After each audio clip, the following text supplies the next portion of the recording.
बहुत समय पहले भारत भूमि में एक ऋषि अपने आश्रम में बैठे थे।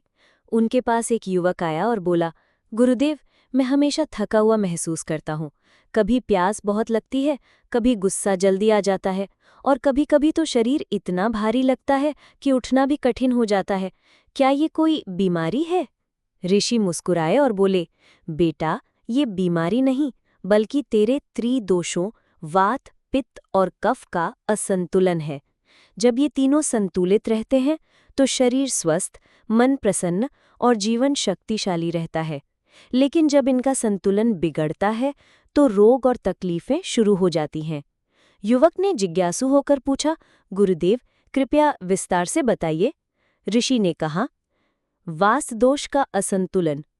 चरक और वाग्भट ने लिखा है कि जब शरीर में वात बढ़ता है तो आदमी बेचैन, अनिद्राग्रस्त और डर से भर जाता है।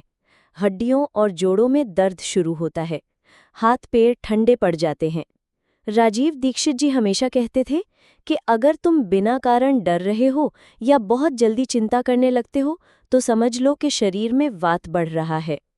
पित्त दोष का असंतुलन। जब पित्त बढ़ता है तो गुस्सा बहुत जल्दी आता है, प्यास ज़्यादा लगती है, पेट में जलन होती है और त्वचा पर फोड़े फुंसी निकल आते हैं। ऋषियों ने कहा है कि पित्त बढ़ने वाला इंसान हमेशा गर्मी और धूप से परेशान रहता है। राजीव जी कहते थे कि अगर तुम छोटी सी बात पर भड़क जाते हो तो समझ लो पित्त तुम्हें चला रहा है, तुम खुद नहीं। कफ दोष का संतुलन। जब कफ बढ़ता है तो शरीर भारी हो जाता है, आलस्य छा जाता है, नींद अधिक आने लगती है और वजन तेजी से बढ़ता है। वाग्भट ने लिखा है कि अत्यधिक कफ से मन सुस्त हो जाता है और व्यक्ति का उत्साह खो जाता है। राजीव दीक्षित जी कहा करते थे कि अगर तुम सुबह सूरज उगने के बाद भी उठ नहीं पा रहे तो जान लो कि कफ ने तुम्हें जकड़ लिया है। युवक ध्यान से सुनता रहा। ऋषि ने आगे कहा, बेटा, जीवन का रहस्य है संतुलन। त्रिदोष संतुलित हो तो शरीर रोगमुक्त और मन आनंदित रहता है। संतुलन कैसे होगा? भोजन से, दिनचर्या से और प्रकृति के नियमों का पालन करके।